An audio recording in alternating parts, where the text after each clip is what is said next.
मुंबईत कबूतरखाने बंद करण्याचा मुद्दा हा अजूनही शांत होताना दिसत नाहीये। काल एका व्यक्तीनं गाडीच्या टबावर कबुतरांना खाऊ घातलं।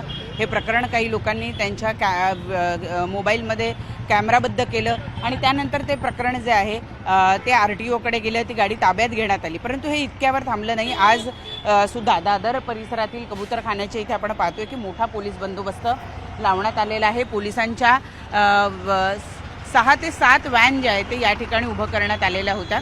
नरेंद्र मुनी महाराज जे आहेत जैन धर्माचे, ते आज या ठिकाणी दादर देरासर इथं आलेले होते आणि त्यांनी पुन्हा एकदा त्यांचा या ज्या कबूतरखान्याच्या बंदीला विरोध असण्याचा जो मुद्दा आहे त्याला पुन्हा एकदा त्यांनी एक प्रकारे आव्हानच दिलेलं आहे। कोर्टाचा जर निर्णय असेल आणि तो आमच्या म्हणण्याच्या विरुद्ध जात असेल तर आम्ही कोर्टाचा आदेशसुद्धा जुमानणार नाही, आमचं आंदोलन सुरू राहणार असं त्यांनी सांगितलं। 13 तारखेला या कोर्टाची तारीखसुद्धा आहे, पुढची सुनावणीसुद्धा आहे आणि पर्युषणाचा जो पर्व आहे तो सुद्धा त्या दरम्यान आहे। तर 13 तारखेला या संदर्भातला महत्त्वपूर्ण निर्णय आम्ही घेऊ असं सुद्धा नरेंद्र मुनी महाराज यांनी सांगितलेलं आहे। परंतु एकूणच मुंबईतला कबूतरखान्याचा मुद्दा हा वाटला होता तेवढा लवकर संपताना दिसत नाहीये।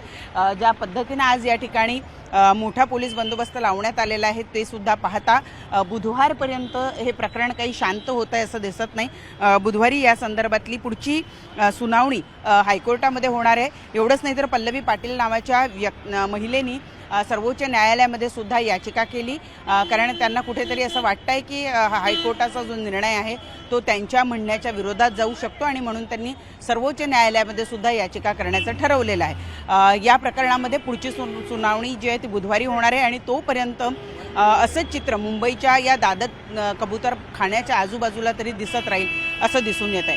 व्हिडिओ जर्नलिस्ट हर्षदसह प्रणाली कापसे, न्यूज 18 लोकमत, मुंबई।